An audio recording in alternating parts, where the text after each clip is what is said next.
Alors, ce que je vais faire comme à chaque début de vidéo, au bout d'un moment, je vais faire une vidéo, qui sert à tout ça. En gros, cette vidéo, elle a pour but de critiquer, ce qui est dit sur Sud Radio, et par monsieur Perron et de vérifier les arguments, de aussi pouvoir, argumenter contre, ou pour, hein, s'il y a des choses qui passent. Mais c'est surtout en fait, moi je tire surtout les trucs que je veux commenter et en général, bah, des choses que je veux contredire et cetera. Donc c'est pas la vidéo en entière et ça veut pas dire forcément, que, la vidéo est entièrement fausse. Il peut y avoir des informations vraies dedans. Hem, voilà et le but, de ces vidéos alors je suis désolé, je suis un petit peu moqueur et donc du coup ça peut blesser, les gens qui tiennent à ce genre de personnes.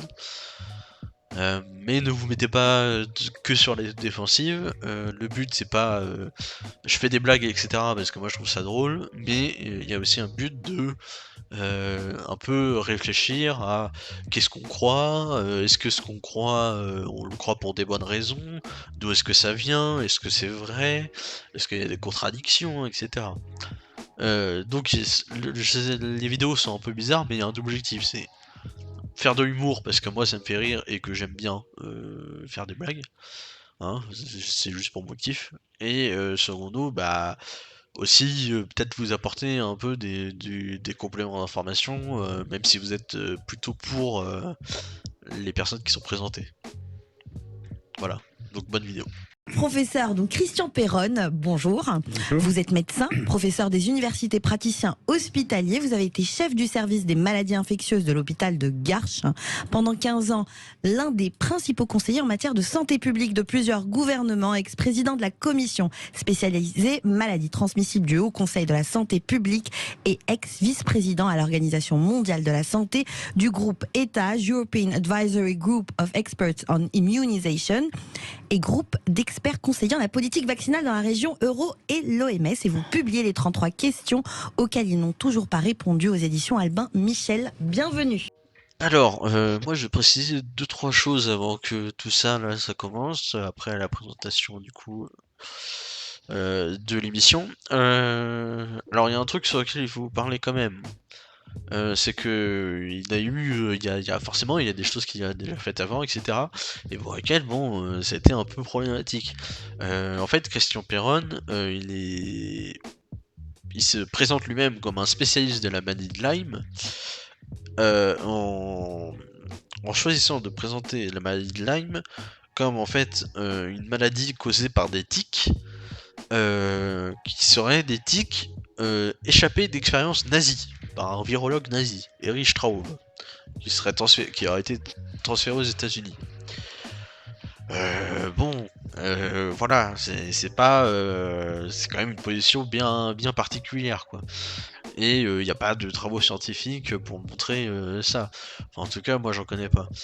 Heu, Après, c'est vrai que j'ai pas, spécialement recherché non plus, mais bon, en tout cas, c'est contesté par plusieurs scientifiques, dont, attention, le professeur Didier Raoult, hein, parce que c'était en 2016, qui le qualifie alors de confrère qui a pris une position de leader du Lyme, sans bagage scientifique spécifique dans ce domaine, autre que ses croyances et le support de ses disciples.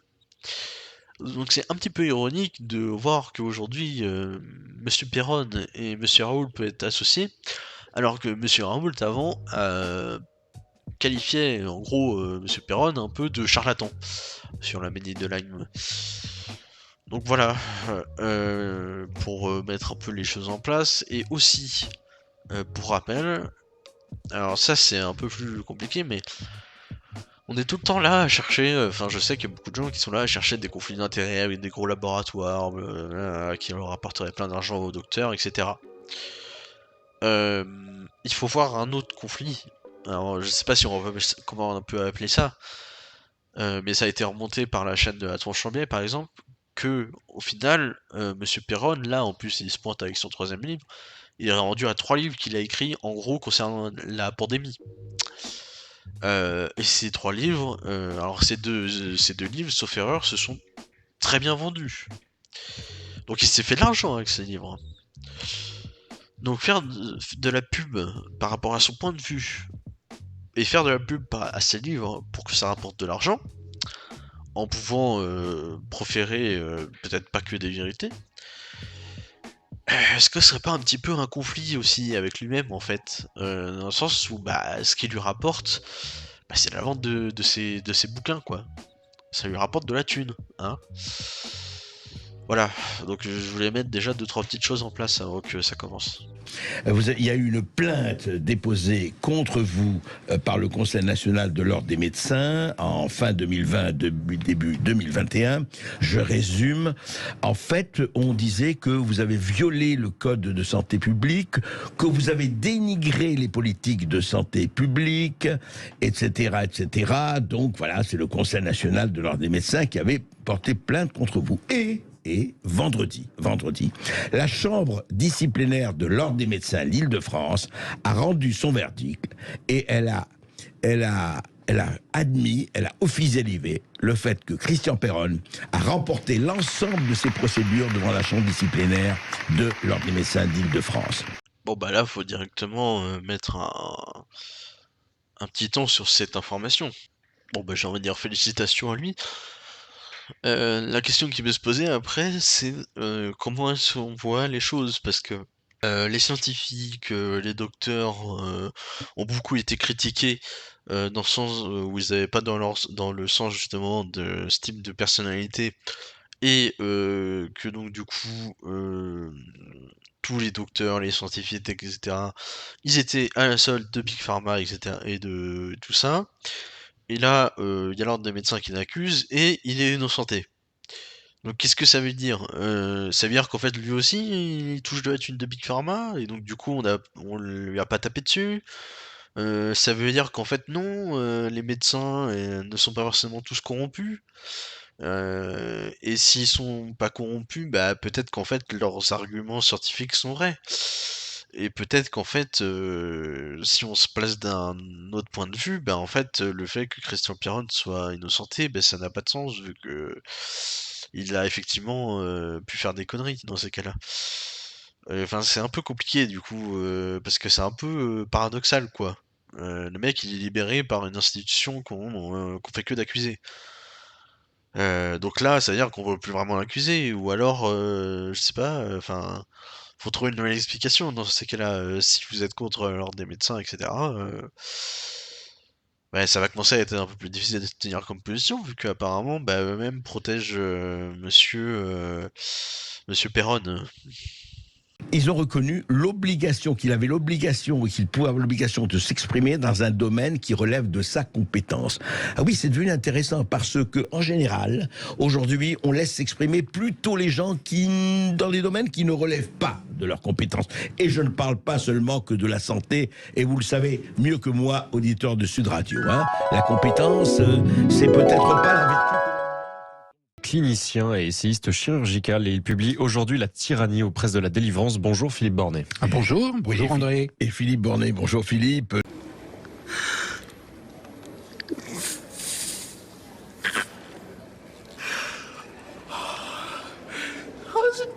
C'est rigolo. Bon, ça suffit. Alors Christian Perron, aujourd'hui, au fond, quelle est la morale de l'histoire? Moi, évidemment, je suis très heureux, mais bon, je ne m'attendais pas à un jugement aussi favorable, mais ce qu'il faut voir, c'est que les représentants dans les différents conseils de l'ordre, parce qu'il y a des conseils départementaux, régionaux, nationaux, c'est quand même des représentants des médecins de France, puisqu'ils sont élus par leur pairs. Bien sûr. Et moi, quand je vois l'énorme soutien que j'ai de toute la France, de tous les médecins généralistes, spécialistes, alors ils n'osent pas l'ouvrir parce qu'ils ont peur si se manifestent publiquement, ils risquent des sanctions, des attaques, et ils ont la trouille. Mais je me disais, c'est pas possible. Il y a la majorité de la communauté médicale française qui me soutient. Et là, j'étais ravi de voir que le Conseil de l'ordre, c'était vraiment le reflet de la communauté médicale française. Et parce qu'ils ont vraiment pris des arguments objectifs. Il n'y avait pas de blabla, c'était uniquement sur les données factuelles. Bon bah là, il y a plusieurs choses.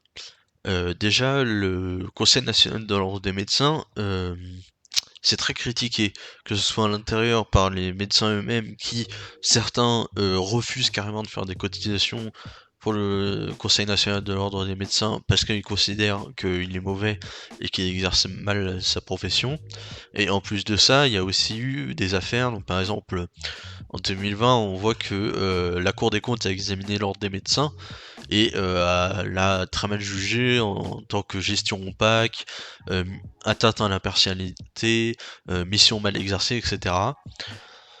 Alors que c'est censé être le représentant de la déontologie. Donc, et si on va voir sur Wikipédia aussi, il y a plein de controverses, il y a eu plein de problèmes avec l'ordre des médecins.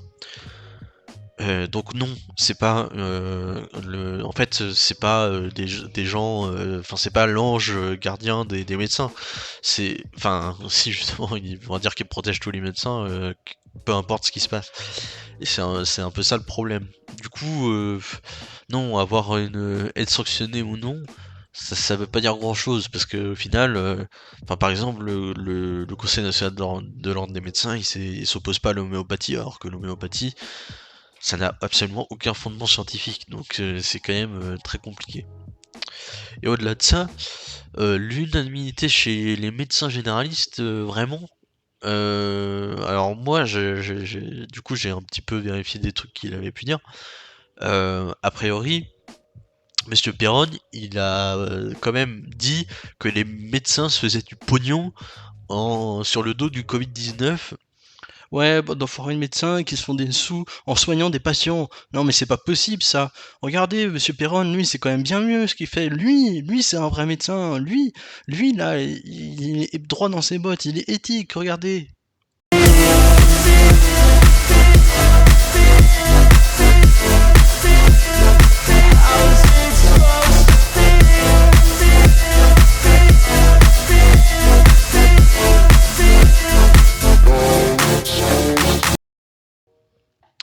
Voilà. Donc je suis pas sûr que les médecins généralistes, etc., qui se font accuser de se faire du pognon sur le Covid-19 soient très contents et des super soutiens de Monsieur Perron. Donc faudrait avoir un vrai sondage ou quelque chose comme ça pour voir vraiment qui sont les médecins qui soutiennent ou pas Monsieur Perron. Parce que je suis désolé, mais enfin si on insulte votre profession, je suis pas sûr que vous soyez pour la personne qui est en train d'insulter votre profession. Mais alors justement, arrivons au fond, Christian Perron, c'est très intéressant. Pourquoi et comment? Qu'est-ce qui fait d'ailleurs, parce qu'on vous a reproché d'être anti-vax, vous n'êtes pas anti-vax. Ouais, mais c'est pas toi qui décide. D'accord, alors il a jamais prononcé la phrase « je suis anti-vax ». Par contre, on peut déduire des choses de ce qu'il a dit. Quand il dit que les vaccins, c'est un traitement expérimental. Bon. Ok, encore, ça peut aller. Quand il dit que les vaccins ne soignent pas des formes graves. Ouais, ok. Ensuite, il dit les vaccins, dans les pays où on ne vaccine pas, il n'y a plus d'épidémie. Ok, alors là, si on connecte quand même deux neurones, on se rend compte que, en gros, ça veut dire ne vous vaccinez pas. Voilà, hein, faisons pas semblant. Quand on te dit que dans les pays où il n'y a pas de vaccin, c'est mieux, bon, ça veut dire quelque chose. Et ensuite, dernier argument, quand il dit que les gens vaccinés sont 4 fois plus tués que les gens non vaccinés, ça veut dire ne vous vaccinez pas, ou alors vous êtes suicidaire. Voilà. Non, peut-être qu'il a jamais dit je suis anti-vax, mais en tout cas tout ça, ça veut clairement dire je suis anti-vaccin pour le Covid-19. Ça, c'est clair et net, il n'y a pas à chercher. Voilà, c'est des arguments qu'il a sortis. Si après il veut pas les assumer, tant pis, hein, mais en tout cas c'est clair que c'est des arguments qu'il a sortis, et ça ne veut certainement pas dire youpi, vive le vaccin, allez vous vacciner, hein, ça on a bien compris. Bon d'ailleurs pour revenir sur un des arguments, du coup le dernier qui est en fait en gros le pire, qui dit que en gros il y a 4 fois plus de morts chez les vaccinés que chez les non vaccinés, c'est juste faux. En fait il parle de la Grande-Bretagne, enfin il parlait de la Grande-Bretagne, c'était à l'époque. Il disait du coup qu'il y avait 4 fois plus de morts chez les vaccinés que chez les non vaccinés, et il disait ça sur les données brutes, ce qui n'a absolument aucun sens, puisque pour 10 personnes, en gros, pour 10 personnes de la population anglaise, il y en avait 1 sur 10 qui n'était pas vaccinée, donc ça veut dire 9 qui ont eu au moins une dose de vaccin, et 80% de la population qui, elle, était totalement vaccinée. Donc 8 personnes qui étaient totalement vaccinées contre une personne qui était non vaccinée. Donc forcément, quand on a une telle proportion de gens non vaccinés par rapport à la proportion de gens non vaccinés, forcément, en chiffre brut, il y a plus de décès chez les gens vaccinés que chez les gens non vaccinés. Parce que forcément, quand on compare 50 millions de personnes avec des millions, enfin avec 5 millions, pardon, ça ne veut rien dire. Et donc du coup, il faut voir en proportion. Et en proportion, là on se rend compte que, effectivement, le vaccin protège, puisque chez les personnes qui ont plus de 80 ans qui sont non vaccinées, ils ont 3 fois plus de chances de décéder que les gens vaccinés, enfin ils avaient en tout cas, au moment de l'étude, et les non vaccinés de 50 à 59 ans, eux, ils avaient 6 fois plus de chances de mourir de la maladie que les vaccinés. Donc si on regarde, après c'est voilà, mais le problème c'est pourquoi, enfin c'est un scientifique, c'est un docteur, il n'est pas censé commettre cette erreur. C'est juste mensonger en fait. Les données sont pas fausses, mais elles sont totalement mal interprétées. Bon, et dans ce que je dis, j'accuse pas les gens d'être faussés par ce genre d'argument justement. Bien sûr qu'on peut être pris en erreur par ce genre d'argument parce que ça paraît plausible dans les faits. C'est lui qui a mal fait son travail en ne prenant pas en compte le fait que ce soit proportionnel. C'est pas après aux gens, si vous avez cru à ça, c'est pas grave, tout le monde peut croire à des choses, surtout si ça vient d'un scientifique. Mais juste, bah là on se rend compte que non, ça colle pas. Et donc du coup, bah vaut mieux remettre en question son jugement. Et j'accuse pas les gens qu'ils ont pu... Enfin, encore une fois, j'accuse pas les gens qu'ils ont pu suivre, j'accuse surtout la personne de mal avoir fait son travail, c'est tout. Mais qu'est-ce qui s'est passé? Qu'est-ce qui a valu le fait? Parce que vous teniez, on revient à ça, parce que je crois que c'est vraiment le nœud de l'affaire. Vous teniez une voix discordante. C'est ça le fond de l'affaire. Mais je crois que ce qui a joué à ma faveur, c'est que depuis mars 2020, je n'ai jamais changé de discours. Vous êtes pour le vaccin Covid-19 ou contre le vaccin Covid-19? Là, je comprends pas, parce qu'avant, ça n'a pas l'air d'être trop pour, quoi. Donc là, je comprends pas pourquoi vous assumez pas. Bon, tant pis. Et tout ce que j'ai dit était toujours appuyé sur des données scientifiques. Alors, Bon, tout, je sais pas, parce qu'il faudrait vérifier pas mal de trucs, mais enfin, déjà, rien que sur le fait qu'il y ait 4 fois plus de morts chez les vaccinés que chez les non-vaccinés, oui, c'est basé sur les données scientifiques, mais c'est interprété n'importe comment. Donc, forcément, si vous voulez, moi, je peux prendre n'importe quelle donnée scientifique et puis en sortir ce que je veux en faisant n'importe quoi. C'est pas le problème, c'est pas ça. c'est vrai que les publications scientifiques n'étaient pas toujours de bonne qualité. On a vu qu'il y a des études frauduleuses, des études biaisées. Notamment dans The Lancet, faut le rappeler. Oui, enfin bon. Les plus grands journaux médicaux. Bon, c'est bien de la part de Monsieur Barkov de rappeler l'affaire Lancet, où en fait on s'est rendu compte que les données de base étaient frauduleuses, ce qui a fait que l'étude a été immédiatement retirée. Et au final, bah, on n'est pas loin entre guillemets d'un processus normal scientifique, sachant que ça a peut-être été publié trop vite à cause de l'atmosphère du Covid qui faisait que les études étaient publiées beaucoup plus rapidement que en temps normal. Et l'étude a été sans doute publiée trop rapidement. Ils se sont rendus compte que les données étaient fausses, ils ont retiré leur étude, ce qui est en fait à peu près en fait on va dire un déroulement normal. C'est-à-dire que si on se rend compte qu'une étude est fausse ou qu'elle a des problèmes, bah elle est retirée. Ou alors elle est modifiée, ou elle est corrigée. Donc au final, bon, l'affaire Lancetgate, on a fait un gros pataquès, c'était pas si... comment dire? Bien sûr, il y avait un côté dérangeant à ça, mais c'était pas non plus, oh là là, la trahison du siècle, quoi. Et à côté de ça, quand on parle d'études frauduleuses, etc., faudrait peut-être mentionner, parce que je sais qu'il y a souvent des liens entre les personnalités, faudrait peut-être mentionner les études de Dr Raoult, qui ont été critiquées à chaque fois pour plein de problèmes qu'ils ont. Je veux pas tous les résumer ici, il y a une page Wikipédia avec toutes les controverses, tous les problèmes qui ont pu être causés. Après, on s'est décidé de dire que c'est faux parce que, j'en sais rien, pour X ou Y raison. Juste parce que vous voulez que ça reste dans votre vision du monde. Bon, voilà, je peux pas faire grand-chose. Mais en tout cas, on se rend compte qu'il y a plein de problèmes scientifiques dans ces études. Des fois, il fait ses études sans groupe de contrôle, ce qui n'a aucun sens, parce qu'on a rien pour comparer, du coup, pour voir si ça marche mieux ou moins bien que rien. Heu, Parfois, il modifie, enfin, il y a eu des modifications, pour dire que dans le groupe d'études avec l'hydroxychloroquine, on acceptait que tel patient avec tel degré, de maladie était considéré comme soigné, tandis que dans l'autre groupe, on disait que non. C'est totalement arbitraire et forcément ça fausse totalement l'étude. Et en plus de ça, il y a eu plein de problèmes après qui ont eu lieu, des trucs on sait pas encore si c'est, juste, faux, si c'est de la manipulation et cetera. On sait que par exemple, les gens en gros qui avaient des formes graves, ils ont tous été virés du groupe, de l'hydroxychloroquine alors je sais plus dans quelle étude, mais, dans une des études ça a été le cas. Forcément, si on fait un groupe de tests où tous les gens qui sont dedans, ils risquent de guérir de la maladie naturellement sans rien faire, bon bah, effectivement, bah, si on leur donne un produit au pif, ça marche. Je pourrais leur donner du vinaigre et à la fin, oh bah dis donc ils sont plus malades. Donc bon bah le vinaigre ça guérit la maladie. Bah non, c'est pas comme ça que ça marche. Bon bref, il y a eu plein de problèmes et pourtant les études elles sont toujours là. Et ça c'est pas normal justement. Le processus normal scientifique ferait que normalement ces études devraient être retirées ou corrigées. Enfin, elles devraient pas être laissées comme ça, en mode bon bah il y a plein d'erreurs dedans, c'est pas grave, allez hop.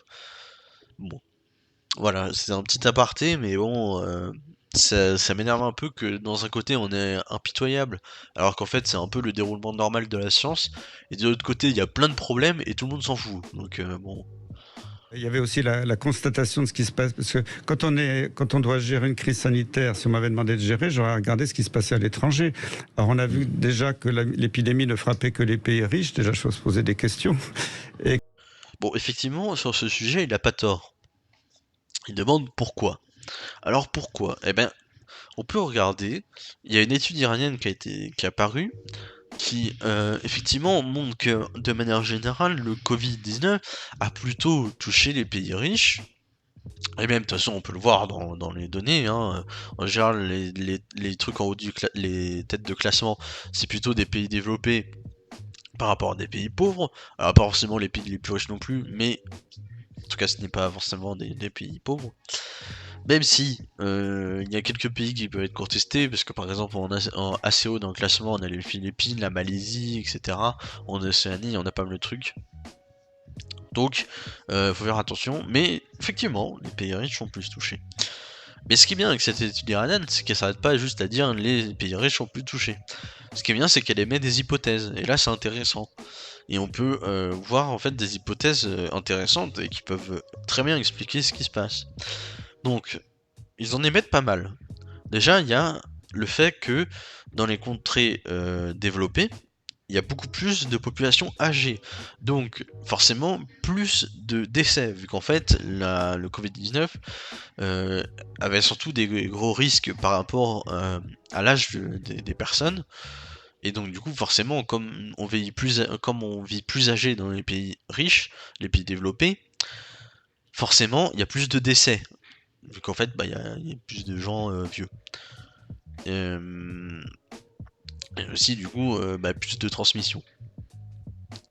Le truc aussi, c'est que dans les pays développés, on a plus d'autres, on va dire de maladies qui sont qui sont des, on va dire, qui peuvent booster la morbidité du Covid-19, notamment le diabète qui est dans les pays développés, les maladies cardiovasculaires, etc., etc. Ensuite, on a aussi le fait que, et alors ça c'est à prendre dans un autre sens, mais c'est vrai, enfin c'est vrai.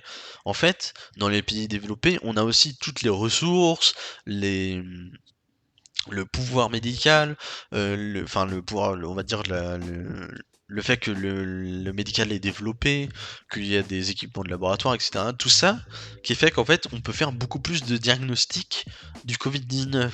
Ce qui fait que on détecte beaucoup mieux les cas que dans les pays pauvres, où en fait, ils n'ont pas forcément les moyens de tout simplement détecter les cas. Donc le fait qu'il y ait moins de cas détectés dans les pays pauvres, ça veut pas forcément dire que en soi la maladie est moins présente. Ça veut très bien dire qu'en fait la maladie est tout autant présente, mais qu'on n'a pas les moyens de la quantifier comme nous on le fait dans les pays riches ou dans les pays développés. Et ça c'est un truc à prendre en compte quand même, parce que ça voudrait dire que, enfin, ça veut pas forcément dire que c'est le cas. Enfin, en tout cas, c'est probable aussi. Et ça va aussi avec le fait que il y a plus, comment dire, il y a plus de transparence des données et de comment on appelle ça en français. On va dire qu'on est plus pointillé sur les données en général que dans les pays pauvres. Donc tout ça, c'est à prendre en compte. En plus de ça, enfin, on va dire avant-dernier facteur, il y a aussi les transports, tout simplement. Forcément, dans les pays riches, on fait beaucoup plus de transports aériens avec les autres pays développés. Et donc, du coup, c'est beaucoup plus simple que, le Covid-19 puisse se transmettre d'un pays développé à un autre pays développé, vu qu'il y a beaucoup de transports aériens. Voilà. Et finalement, il y a aussi ce qu'il faut prendre en compte, du coup, c'est la situation environnementale, géographique, socio-démographique, etc., qui va dépendre de tous les pays. Donc voilà, il y a beaucoup de facteurs auxquels penser, et bah, il y a tout ça comme hypothèse, en fait. Et du coup, bah, on peut avancer dans le pourquoi ça touche plus les pays riches, au lieu de laisser un pourquoi flottant comme ça, on sait pas trop ce que ça sous-entend, et on pourrait inventer un peu n'importe quoi dans notre tête. Voilà, faut penser qu'il peut avoir des raisons assez logiques en fait à tout ça. Voilà, donc c'est un peu tout ce que j'ai à dire. Je vais mettre le papier comme d'habitude dans les sources et vous pourrez aller voir. Voilà. Les pays, par exemple, qui avaient utilisé les traitements qui avaient déjà montré leur efficacité en Chine au tout début, comme l'hydroxychloroquine, après l'ivermectine, après la vitamine D, etc. Ça, c'était uniquement de manière précoce. Il ne faut pas l'utiliser après. C'était tout le problème. Voilà, il fallait que ce soit utilisé de manière précoce. Ouais. Alors, vous vous souvenez, nos grands scientifiques ont dit non, mais ça, faut pas en tenir compte, même l'étude de Raoult, parce qu'il n'y a pas de tirage au sort contre un placebo.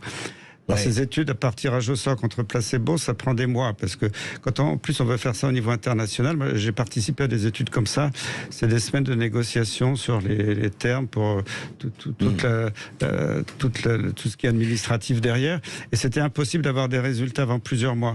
Donc, alors, ils ont dit tout ce qui est dit, publié, alors que l'OMS avait bien publié des documents il y a plusieurs années. Je voulais faire un article là-dessus, puis j'avais pas eu le temps, mais j'avais retrouvé des documents disant quand on est en situation de crise épidémique, c'est pas le moment de faire de la science, c'est le moment d'agir. Mais vous fumez, monsieur. Bon là, il y a plein de problèmes. Déjà, l'OMS qui dit, c'est pas le moment de faire la science, c'est le moment d'agir. J'aimerais bien voir où est-ce qu'elle a dit ça, hein, parce que Monsieur Perron dit qu'il a pas eu le temps, blablabla. Ok, d'accord, mais du coup, vu qu'il balance ça comme ça, moi, je ne l'ai pas retrouvé, du coup, je vais considérer que ce n'est pas vrai, parce que si c'est vrai, on est quand même en train de dire, les gars, dans un moment d'épidémie, ou même de pandémie, là, on n'est pas là pour faire de la science, on est là pour faire des trucs, on est là pour agir. Alors, qu'est-ce que ça veut dire ? J'en sais rien. Hein. C'est-à-dire que si Francis décide de manger à chaque repas par jour du ketchup et qu'en fait il a l'air d'aller mieux, eh ben faut qu'il continue à manger du ketchup parce que je suis sûr que c'est ça qui guérit. Ou alors que si il décide d'aller danser sous la pluie tout nu pendant 4 heures par jour et que ça a l'air de mieux lui aller, eh ben faut qu'il continue à faire ça parce qu'on n'est pas là pour faire de la science, on est là pour agir. Donc on va pas réfléchir. Hein, allez-y, faites des trucs au pif, on verra. Non, forcément, faut quand même faire des trucs scientifiques. Hein, c'est comme ça en fait qu'on peut trouver une solution. Même Dr Raoult, hein, il a essayé en tout cas de faire des trucs scientifiques. Bon, on verra jusqu'à quel point. Parce que là aussi, c'est l'autre problème, hein, parce qu'il dit, ah là là, faut aller vite. Donc Dr Raoult, oh là là, il a pas le temps de faire un effet, il a pas le temps d'étudier sur 2 groupes, tout ça, enfin c'est chiant quoi. Autant étudier que sur un seul groupe, comme ça on n'a rien pour comparer, du coup ça n'a aucun sens. Voilà, c'est génial. Mais lui, il a le droit. Par contre, le Lancet qui s'est foiré parce qu'il y a eu des mauvaises données de base, oh non, là, alors là, faut bien le défoncer, hein, parce que là, c'est vraiment des gros cons. Par contre, Dr. Raoult, ça va, il a le droit d'aller vite et de faire des bêtises. Ça va, on lui pardonne. On voit directement la différence de traitement. Ensuite, en fait, l'hydroxychloroquine, le problème c'est qu'il y a eu plein de trucs dessus. Justement, à cause de l'importance que ça a pris dans les médias, à cause du Lancetgate, etc. Par exemple, il y a des gens qui disaient que à cause du Lancetgate, qui en plus a été, en fait, le papier du Lancetgate a été rétracté, puis a été remis en place avec les corrections du coup, parce que c'est comme ça que ça se passe dans le monde scientifique, et qu'en fait on atterrit aux mêmes conclusions qui font que l'hydroxychloroquine, a priori, ce n'est pas concluant. Et ben bon, a priori, je pense que tout le monde s'en est un peu foutu parce que tout le monde a juste dit que le Lancetgate c'était foiré la première fois, donc c'est de la merde. Voilà, même s'ils ont corrigé leur étude et que c'est le processus scientifique, mais bon, ça fait que de le répéter, mais apparemment on s'en fout. Il y en a qui faisaient des études, il y a cité par exemple quelqu'un qui faisait une étude sur 4500 personnes, qui voulait faire une étude sur 4500 personnes par rapport à l'hydroxychloroquine, qui a dû être arrêté à cause du Lancetgate, et qui a dû reprendre que plus tard, ou alors des gens qui voulaient faire d'autres études, qui disaient qu'en fait ils trouvaient plus personne pour faire des cobayes, par rapport à tout ce qui avait été, à tout le bordel par rapport à l'hydroxychloroquine, etc. Donc c'était beaucoup plus compliqué de faire des études par rapport à ça. Bon, il y a plein de problèmes. Bref, je vais juste dire un truc. Le Dr Raoult a recommandé l'association d'hydroxychloroquine le 16 mars 2020, alors que le 3 mars 2020, il y a eu une étude randomisée en double aveugle. Donc, ce que le monsieur dit qu'on n'a pas le temps de faire, bon, ben apparemment, eux, ils l'ont fait en Chine. Donc, ils ont fait une étude randomisée en double aveugle. Donc, avec effectivement deux groupes avec lesquels on donne les médicaments à une personne qui va distribuer soit un placebo, soit un médicament sans savoir à quel distribue, comme ça il n'y a pas de biais. Et ensuite, à la fin, on regarde ce qui se passe. On note sur les boîtes un numéro, et à la fin on se dit, ah oui, il y a tel numéro, c'est les placebos, il y a tel numéro, c'est les gens qui ont pris le médicament. On se rend compte que l'hydroxychloroquine, ça n'a aucun effet, qu'il recommande quand même de pouvoir tester à plus grande échelle pour voir ce qui se passe, mais qui met en lumière le danger d'un surdosage qui lui pourrait aggraver la maladie. D'ailleurs, on a eu effectivement des problèmes qui ont été relevés suite à la prise d'hydroxychloroquine. Voilà. Il y a plein de problèmes. Par rapport à l'hydroxychloroquine, il y a plein de choses. Je vais vous mettre une page Wikipédia où il y a toutes les controverses par rapport à l'hydroxychloroquine, où il y a toutes les études qui peuvent être pour, les études qui peuvent être contre, etc. Bon. Ce qu'il faut voir, c'est qu'en fait, il y a beaucoup d'études, quasiment toutes les études de Dr Raoult, elles sont pleine d'erreurs, et que des gens ont essayé de les reproduire, ils n'ont pas réussi, enfin voilà, bon. Il y a plein de problèmes pour les études pro chloroquine de manière générale. Ça a été décrit à plein d'endroits différents, donc je vais pas y passer des heures et des heures. Voilà, il y a plein d'endroits pour se renseigner. Moi je mets une page où il y a toutes les controverses et donc tous les problèmes liés à ça, et vous irez voir les sources, etc. En tout cas, non, en épidémie, il faut quand même faire de la science, hein, on n'est pas là pour faire des trucs au pif. Et c'est quand même triste d'entendre ça de la part d'un médecin, quoi. Et s'il y a des médicaments qui existent, même s'ils n'ont pas encore été parfaitement validés, Ouais. et qui ne sont pas dangereux, alors l'hydroxychloroquine, ça a été donné à des milliards d'individus pendant des décennies avec une excellente tolérance, par exemple, il fallait y aller, puis évaluer en marchant. Si je peux dire ça à mon cher président qui est toujours en marche, mais là, il n'a pas marché dans le bon sens, hein, si je puis dire. Énorme. Alors, Ils ont voulu faire cette étude randomisée Discovery, et ce qui était très amusant, non, c'est pas amusant parce que malheureusement, ça a été un drame pour les patients, c'est que quand Olivier Véran a pris prétexte de l'étude frauduleuse du Lancet qui disait que l'hydroxychloroquine ne marchait pas, était toxique, même tué, oui. il a Bon, je le rappelle parce qu'il a l'air d'oublier à chaque fois, hein, mais ce qui s'est passé dans le Lancet, ça n'a pas disparu, hop, par magie comme ça.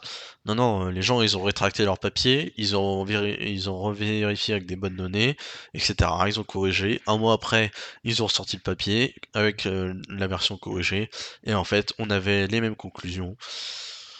Donc non, ça n'a pas disparu par magie et voilà. Arrêtez tout de suite les inclusions dans les essais nationaux, Discovery, e-Covid à Angers.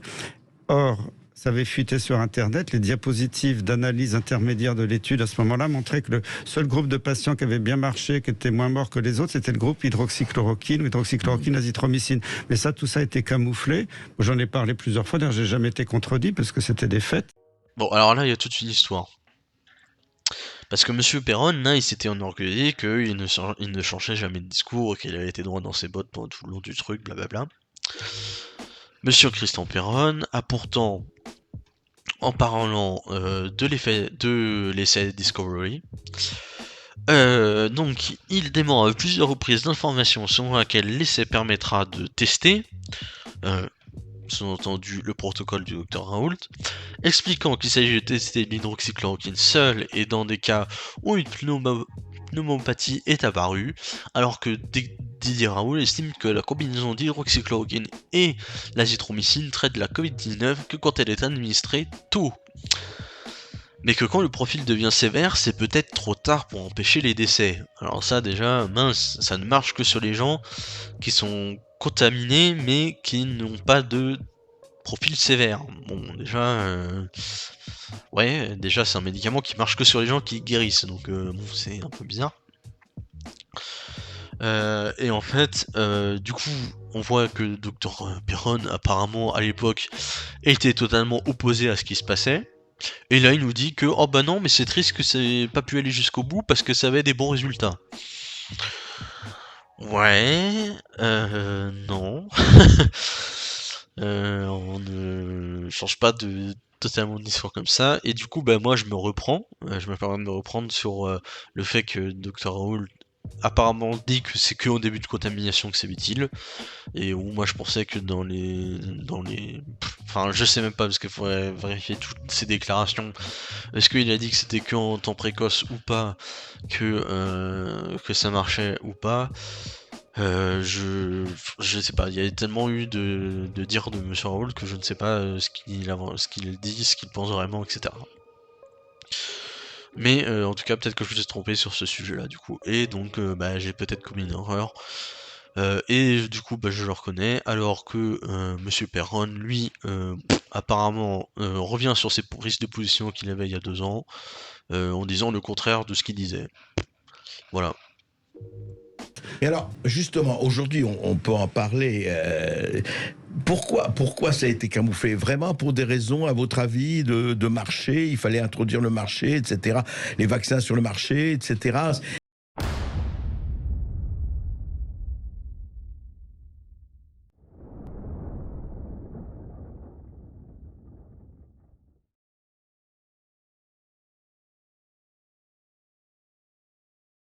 Est-ce que les vaccins ont été fabriqués par les méchants marchés financiers qui voulaient juste se faire de l'argent sur le dos des gens, alors que Dr Perron l'intègre, qui a vendu au moins 80 000 bouquins en une semaine, donc ça fait 800 000 balles si on considère que le bouquin fait 10 balles, et alors qu'en fait les bouquins ils sont plus chers.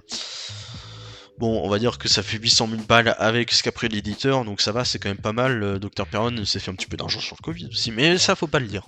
Et donc du coup, on verra tout ça du coup dans un prochain épisode.